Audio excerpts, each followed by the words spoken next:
Auspicia este programa Banco Provincia.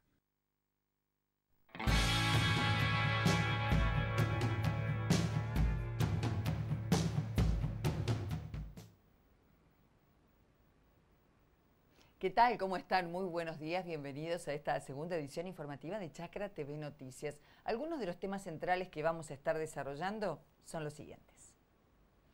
Innovar es la nueva feria agropecuaria de Paraguay, cuyo foco es la innovación agroindustrial. Inundaciones. La semana próxima se reunirá la Comisión de Emergencia Agropecuaria. Argentina y México rubricaron convenios de cooperación bilateral. Y como todos los días les contamos ahora lo que está ocurriendo en este momento en el mercado de Hacienda de Liniers. Al mercado ingresaron 9.446 animales en 267 camiones. Se operó hasta el momento el 82% de los vacunos ingresados. Y para saber qué aconteció en la última rueda de operaciones en los mercados granarios, les contamos ahora qué es lo que está aconteciendo. Pueden ustedes chequear revistachacra.com.ar, nosotros les contamos las cotizaciones. En el caso de la soja, para la posición noviembre 2016, se ubicó en $368 por tonelada. Para la misma posición, en el mercado a término de Buenos Aires no presentó cambios y cerró en $272 por tonelada. En la víspera el maíz no mostró cambios ni en Chicago ni en la plaza local, al cerrar en $139 para diciembre 2016 y en la plaza local en $170 para idéntica posición. En el caso del trigo, diciembre 2016, la posición cerró en $152 por tonelada, mostrando un incremento del 2,3%, mientras que en el mercado a término de Buenos Aires, contrariamente, mostró una baja del 2% al cerrar en $156 por tonelada.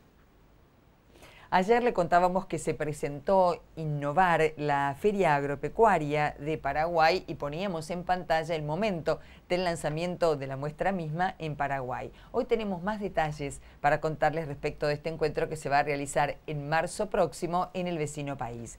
Se presentó precisamente Innovar, que es la nueva feria agropecuaria del Alto Paraná. La comisión directiva de la Unión de Empresas Agropecuarias realizó el evento de presentación de la que será la primera edición de Innovar. El encuentro empresarial se realizó el jueves 27 de octubre por la tarde en el Casino Acaraí de Ciudad del Este. Asistieron autoridades departamentales, municipales, productores del sector y de empresas y cooperativas vinculadas. La Unión de Empresas Agropecuarias reúne a empresas industriales, importadoras, portadoras de servicios y proveedoras nacionales que reunidas generan esta inédita feria agropecuaria en las innovaciones internacionales, depositando su foco precisamente en ello, así como también en tecnologías y técnicas para beneficio del sector agroindustrial. Innovar es una propuesta empresarial nacional que se origina después de identificar una necesidad y un espacio a partir del crecimiento sostenido del sector agropecuario en nuestro país. Los organizadores aspiran a apoyar a los productores del campo con el objeto de maximizar los resultados a través del intercambio de conocimientos científicos y técnicos, más una eficiente utilización de los factores que aporten un diagnóstico más preciso para crecer en calidad y cantidad en producción agrícola y ganadera. La primera edición se va a realizar durante 4 días intensos de actividades y exposición entre el martes 21 y el viernes 24 de marzo de 2017 en el predio de la CETAPAR de Colonia, Iguazú, Alto Paraná. Argentina y México firmaron acuerdos de cooperación en distintos rubros vinculados con la agroindustria. Estuvimos en la firma de dichos acuerdos y registramos una entrevista con el titular de la cartera agroindustrial argentina, Ricardo Burjaile, y con su par mexicano, José Calzada Rubirosa. Bueno, en primer lugar, agradecido al señor secretario de Agricultura de los Estados Unidos de México y al embajador la posibilidad que nos dan de firmar algunos convenios, pero que se iniciaron allá cuando vino el presidente Peña Nieto y en su reunión con el presidente Macri. Nosotros lo que estamos haciendo es ejecutando lo que ellos convinieron, que es un proceso de integración. Así que el señor secretario ha tenido la gentileza de venir a nuestro país con una comitiva importante, empresarios y funcionarios.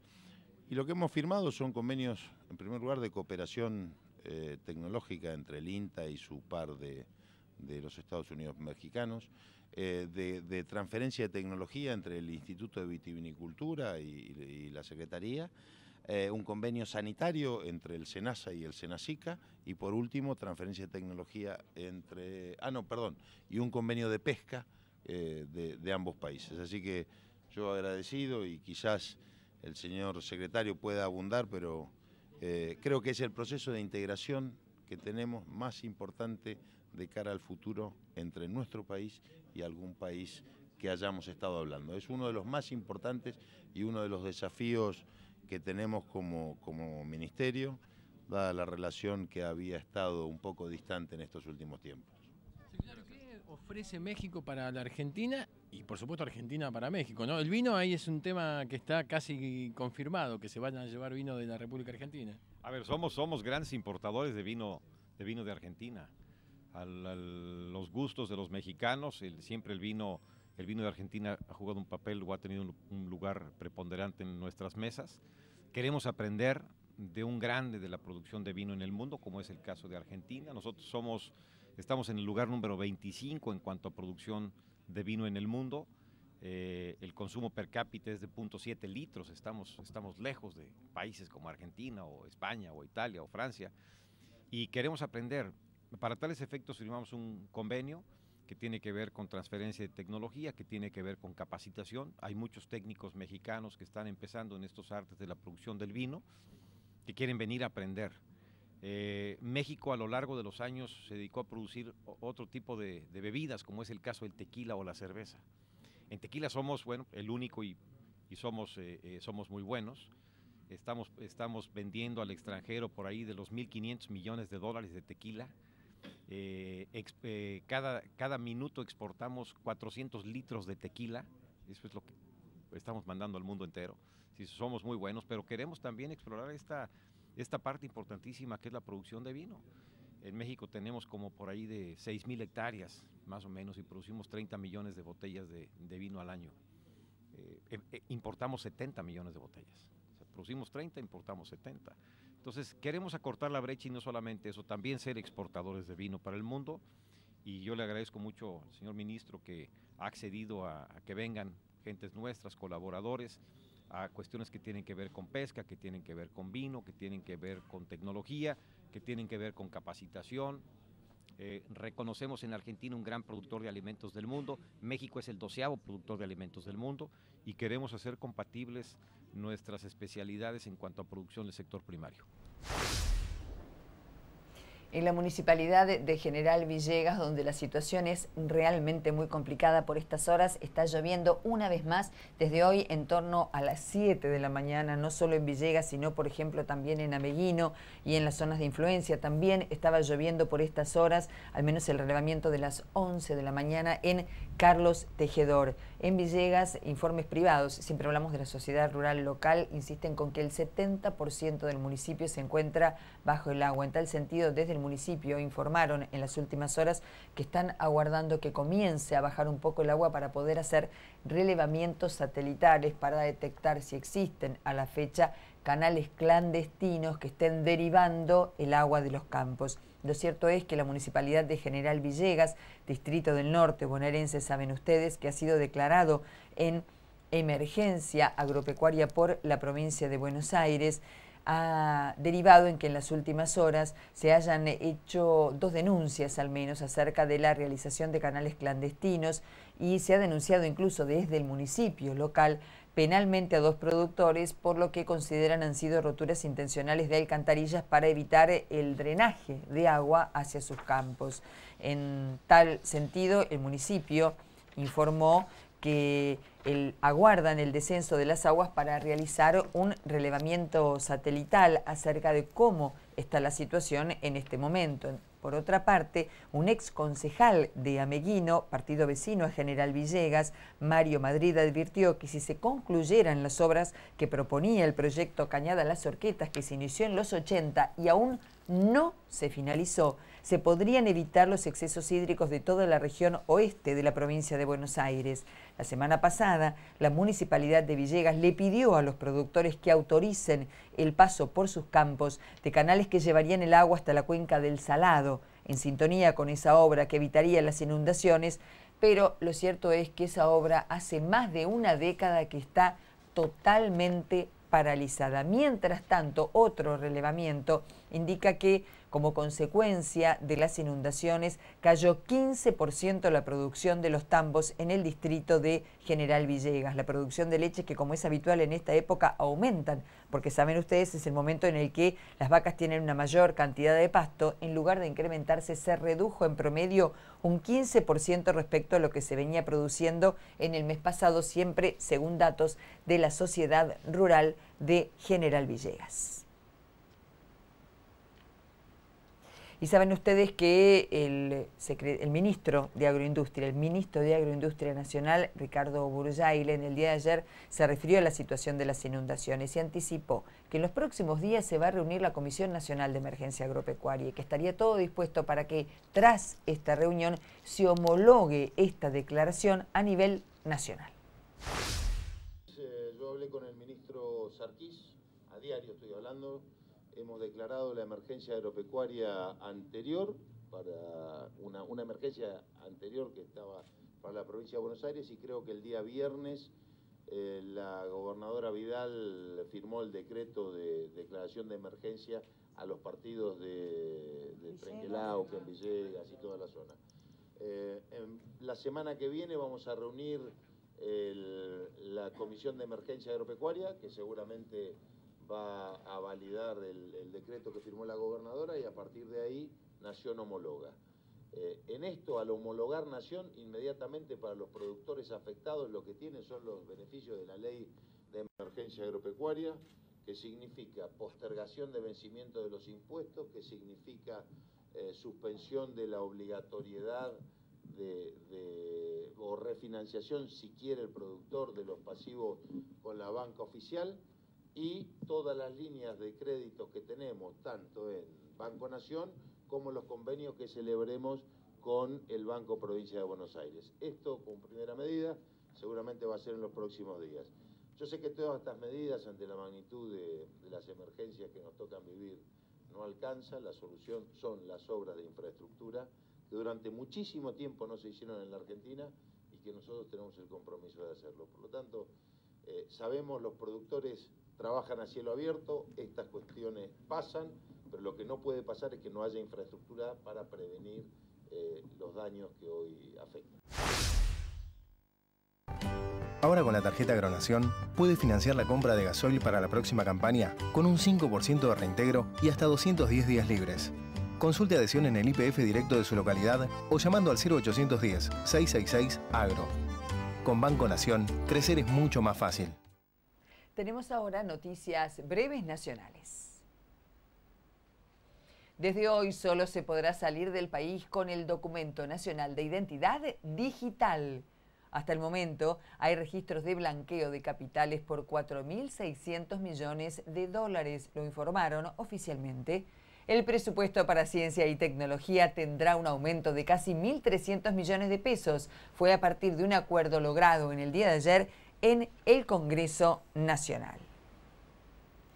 Los productores cooperativos que están reunidos en Coninagro hicieron oír su voz de alerta respecto de una iniciativa que tiene vigencia en la legislatura bonaerense y a través de la cual se modificaría el actual régimen de ingresos brutos para las cooperativas. En tal sentido, lo que puntualizaron fue que en Buenos Aires el acto cooperativo no es sujeto a ingresos brutos, pero que este año se quiere cambiar la figura y convertirlo en exento. Esto, advirtieron desde la entidad que preside Egidio Mayland, hace peligrar la exhibición. Se generó a partir de esta iniciativa un arduo debate en el movimiento cooperativa. En consecuencia, las entidades que conforman Coninagro quieren explicarle al Poder Ejecutivo por un lado y a los legisladores por el otro que no corresponde realizar cambios al régimen actual de ingresos brutos, y por eso se están realizando distintas acciones,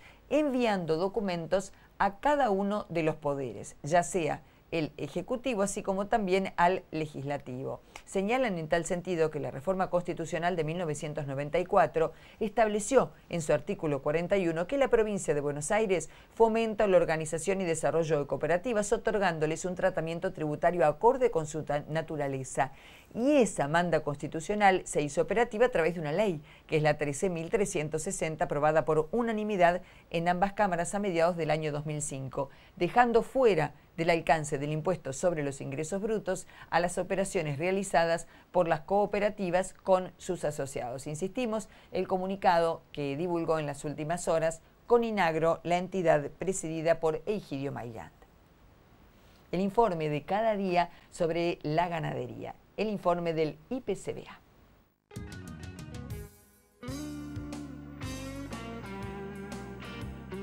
¿Cuál es el secreto para una buena gestión en un feedlot?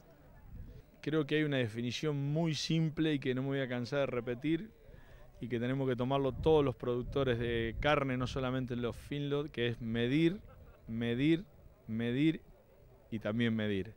Porque por ahí salen los números, esto es muy finito y cuanto más rodeemos el negocio de información, más concreto y más favorable lo podemos hacer. ¿Y cuáles serían esas informaciones, por lo menos las que no deben faltar?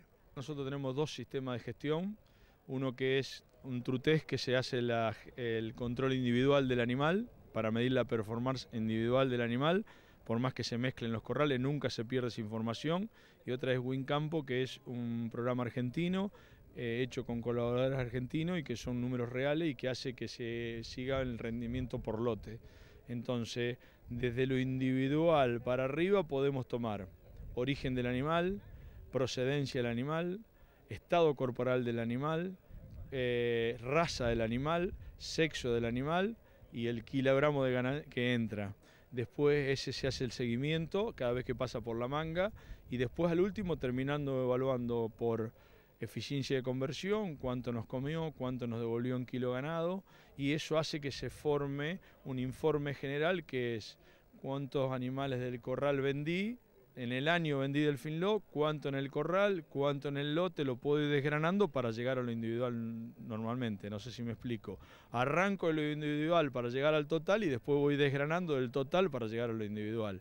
Todas esas variables son importantes para tenerlas concretas, para cargar nuestro análisis de negocio que mostré en la pantalla, para que el comprador o el dueño del feedlot cuando sale a comprar las tenga totalmente claritas y diga que bueno, la hacienda de Juan que viene de tal lugar yo la puedo pagar X cantidad de dinero porque mi feedlot rindió de tal manera, y la hacienda de Pedro que viene de tal lugar que tiene este costo, la puedo arriesgar a pagarla más porque a mí me rindió más. Entonces, cuanto más información técnica y productiva le brindemos al dueño, mejor resultado y con más tranquilidad va a salir a comprar para adelante. Muchas veces se insiste con animales que no se terminan de acostumbrar. ¿Qué se hace? Sí, hay un porcentaje normal en terneros chicos que son el 2 o el 3%, no supera nunca el 5% en terneros chicos. En vaca es mucho más elevado, el 10 o el 15% que no se acostumbra. Hay que sacarlos del corral, volver a reintentar hacer el periodo de adaptación por segunda vez y si no se adaptan directamente, venderlo como invernada nuevamente. El peor error que podemos hacer es dejarlo en el corral e insistir porque eso nos arruina el resultado del lote. ¿Y los índices de mortalidad? Los índices de mortalidad nosotros normalmente estábamos por debajo del 1%, hoy mostré que en lo que va de julio estamos en el 1,82%, pero también dije cuáles eran los motivos.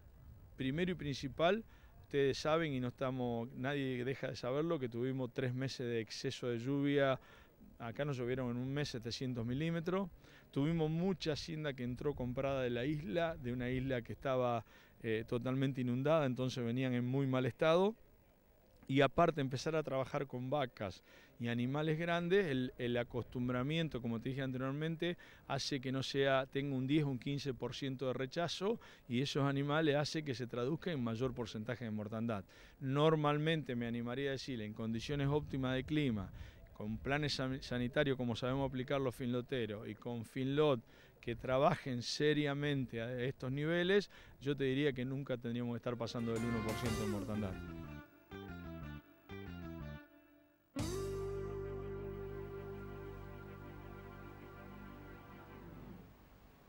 Son muchos los temas pendientes de este año legislativo en el Congreso Nacional. ¿Cuáles tendrán y cuáles no a partir de los acuerdos o no salida en el presente año? Estuvimos conversando respecto de este y otros temas con el legislador nacional por la provincia de Misiones, Alex Ziegler.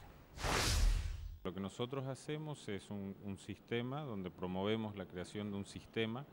Es una ley que dice que es un sistema que es de orden público, o sea, es superior a cualquier otra jerarquía jurídica, es de orden público.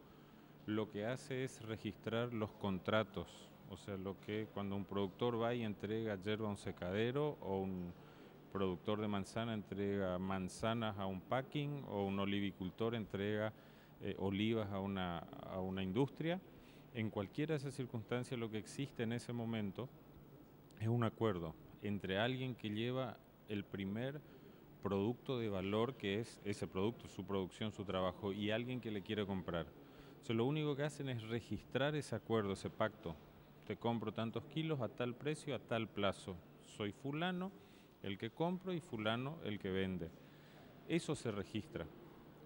Y ese contrato registrado es el que queda registrado electrónicamente y también impreso, para que ese productor pueda llevarlo como una obligación negociable, pueda ir a trabajar ese contrato en el sistema financiero. Y o si son pequeños agricultores de la agricultura familiar, que es lo que nosotros decimos, que esos contratos puedan ser comprados por un fondo fiduciario o cualquier otro mecanismo que el Estado entienda como para fondear la liquidez para la agricultura familiar y para los pequeños productores agropecuarios de la economía regional. Así que entendemos, del mismo modo, en la cadena de valor se van agregando distintos puntos donde se encuentra un vendedor de una materia prima intermedia con un industrial y finalmente un industrial con un centro de consumo. Todos esos contratos son registrables. Esos contratos registrados tienen tres características, que son títulos públicos, instrumentos públicos, documentos públicos, títulos ejecutivos y son obligaciones negociables, regidos por una ley de orden público. Así que es un poco la característica gruesa de lo que significa este proyecto, que además, con toda la información que se genera, puede generar un par de mercados derivados, que es un mercado financiero, un logístico, un mercado de riesgo, logística y de productos. Son cuatro básicamente: la plataforma de comercio de los productos, los derivados de financieros, de riesgo, y de logística, que pueden intervenir para hacer más eficiente todo el proceso de la cadena. Novedades en el mercado a término de Buenos Aires, porque Marcos Hermanson fue electo presidente de esta entidad. Fue elegido presidente del MADBA durante la Asamblea General Ordinaria, en la que se procedió a la renovación parcial del directorio de la entidad. Herman va a presidir la institución durante el ejercicio 2016-2017 y lo van a acompañar como miembros de la mesa directiva el ingeniero Ignacio Bosch, que será el vicepresidente, el licenciado Santiago Arce como secretario, Horacio Bote será el tesorero y Martín Laplacet será el prosecretario. Ricardo Glasizuk será el protesorero y los vocales serán Alfredo Biondi, Raúl Cavallo, Francisco Fernández Candia, Luis Ferreira y el ingeniero Ricardo Marra, además del ingeniero Ambrosio Solari. Pasamos ahora a otro tema, en este caso tiene que ver con las tareas que se están desarrollando con investigación en producción animal. Respecto a este tema estuvimos conversando con Mariano Fernández Miyakawa, él es investigador de patobiología del INTA Castelar. El uso de antibióticos en la producción animal se da principalmente de dos formas. Uno como antibiótico promotor de crecimiento, que se usa básicamente para mejorar el crecimiento de los animales y producir animales más saludables y de mayor peso. Es una tecnología que ha sido revolucionaria desde hace 50 años y el problema que ha generado últimamente es que han aparecido resistencias, bacterias resistentes a partir del mal uso o el sobreuso de estos antibióticos, y por otro lado se usan en forma terapéutica para tratar enfermedades tal cual se trata normalmente en los humanos. Argentina está trabajando fuertemente en la regulación del uso de estos antibióticos como promotores de crecimiento, transformándose en uno de los países líderes de la región, y es un ejemplo a nivel mundial, tanto por el trabajo que ha hecho el Ministerio de Salud durante muchísimos años en el seguimiento de resistencia antimicrobiana en humanos, como del SENASA, que ha tomado el tema y está transformándose en un ejemplo, como dije, para muchos países del mundo. La verdad que Argentina, o sea, nos deberíamos sentir orgullosos de cómo Argentina está trabajando en este tema. Y bueno, uno de los problemas que puede causar la resistencia en la producción animal es que estos antibióticos que se han utilizado durante muchos años para mejorar la producción animal empiezan a perder eficacia. Para eso el INTA ha estado trabajando durante muchos años en desarrollar alternativas naturales que no sean tan problemáticas como los antibióticos, con bastante éxito, diría, y por otro lado en tratar de utilizar los antibióticos en forma racional para no inducir la generación de resistencia en estas bacterias. Con lo cual, bueno, nosotros estamos en este momento trabajando muy fuertemente en estos dos aspectos. ¿Y cuáles son las proyecciones a futuro, tanto si se logra desarrollar estas alternativas como si no? En realidad las alternativas ya están desarrolladas, han sido probadas en diferentes contextos productivos comerciales, como dije, con buen éxito.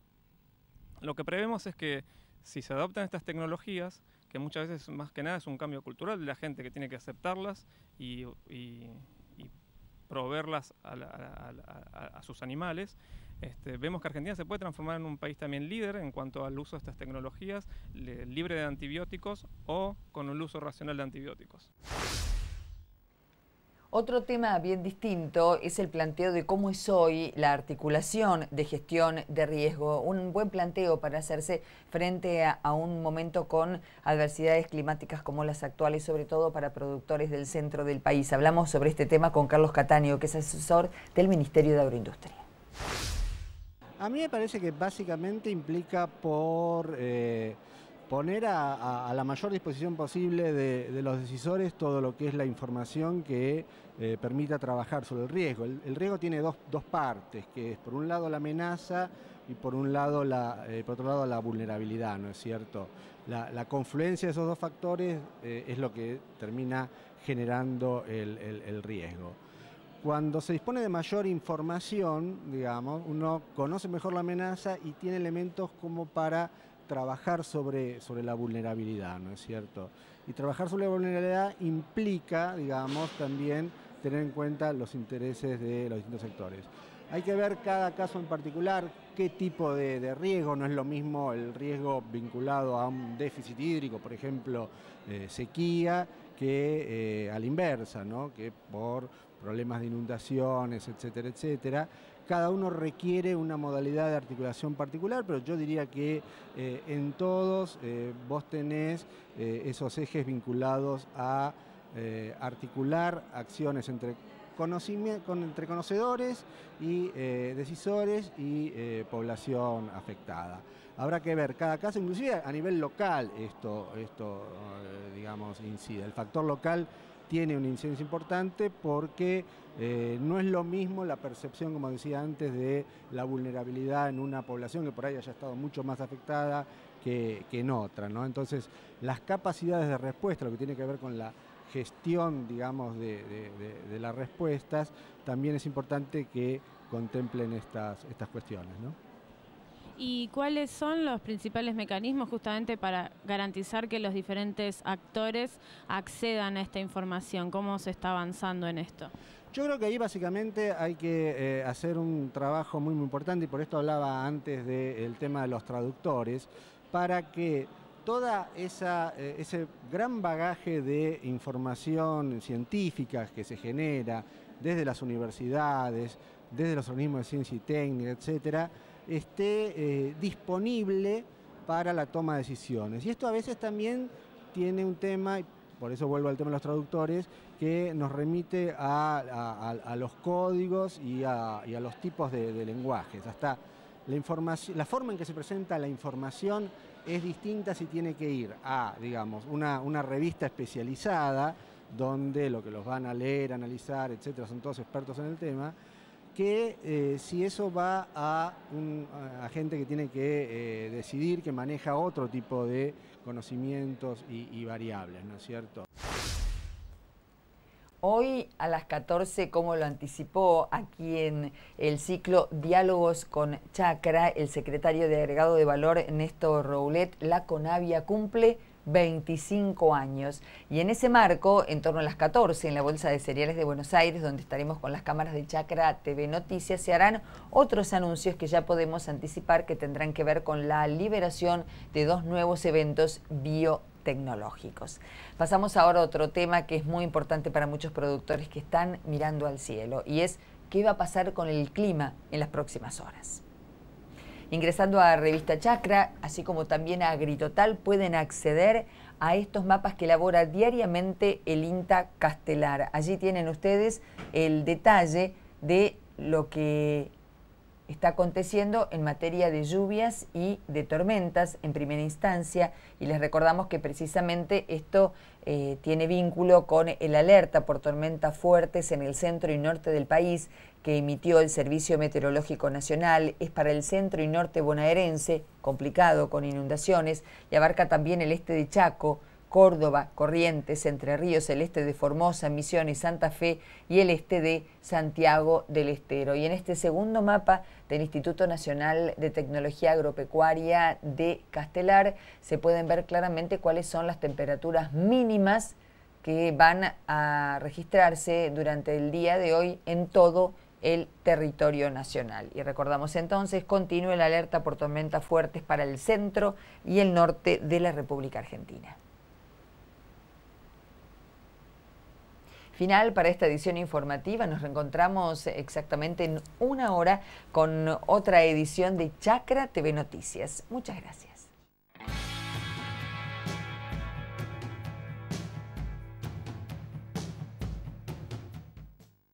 Auspició este programa Banco Provincia.